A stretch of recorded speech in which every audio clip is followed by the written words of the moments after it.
大家好，今日我想同大家分享一啲實用嘅資訊，就係點樣用手機入面嘅 Google Fit 嚟睇我哋嘅步行資料。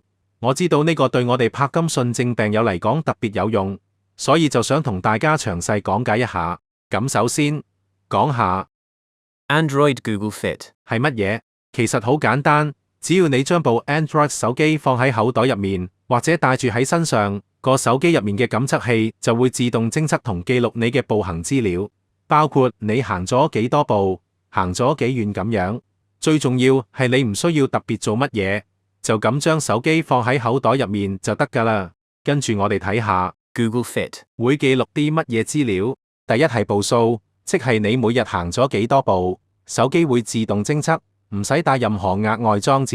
第二係消耗嘅能量，即係卡路里，佢會根據你嘅個人身體資料，好似年齡、身高、體重咁，再配合你嘅運動強度嚟計算。第三係距離，就係話佢會用 GPS 或者根據你嘅步數嚟計算你移動咗幾遠。第四係活動時間，即係話會記錄你做各類運動嘅總分鐘數。最後係步伐節奏，呢個功能可以分析你步行或者跑步嘅速度，幫你優化效率同表現。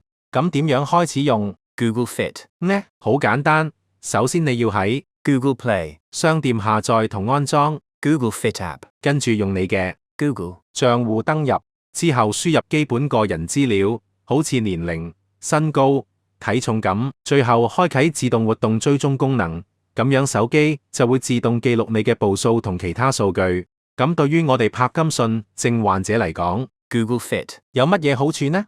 第一係客觀監測，佢可以提供客觀嘅數據俾我哋，唔係純粹靠感覺。第二係長期追蹤，可以長時間記錄，睇到病情嘅變化。第三係治療評估，我哋可以比較用藥前後嘅改善情況。最後，我想分享啲使用小貼士。第一，一致佩戴，盡量將手機放喺同一個位置，咁樣確保數據準確。第二，定期查看，建議每日或者每星期查看一次數據。第三，記錄用藥，你可以記低用藥時間，對比步態嘅變化，呢個對醫生診症都有幫助。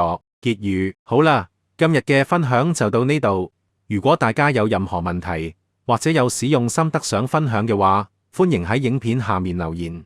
希望呢啲資訊對大家有幫助，一齊努力管理好我哋嘅健康。多謝各位收看。